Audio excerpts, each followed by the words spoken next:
আল্লাহ রাব্বুল আলামিন শিখায় দিলেন সোজা রাস্তা চলার জন্য দুনিয়ায়। সোজা রাস্তা মানে কি? সরল পথ, ব্যক্তি, পরিবার, সমাজ, রাষ্ট্র, ইহকাল পরকাল।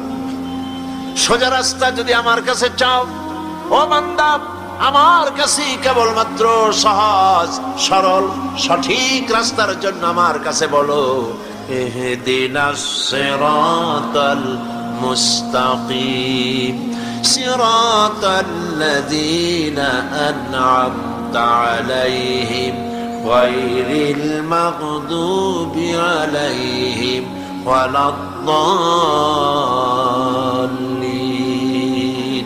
সোজা রাস্তা আল্লাহর কাছে বান্দা যখন আল্লাহর শেখানো ভাষা দিয়া সোজা রাস্তা যখন চাইলো, আল্লাহ পাক কোরআনের বিরুদ্ধে সূরা ফাতিহার বান্দা চাইলো, সূরা ফাতিহার ভিতরে দাবি জানাইলো আল্লাহর শেখানো ভাষা দিয়া সোজা রাস্তা বলে দাও আমারে।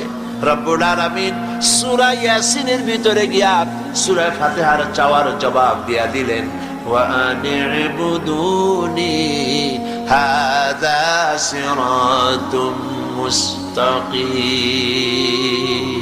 ওয়া আনি'বুদুনি, বান্দা সোজা রাস্তা চাও, ওয়া আনি'বুদুনি, আমার গোলামি কর। সুবহানাল্লাহ।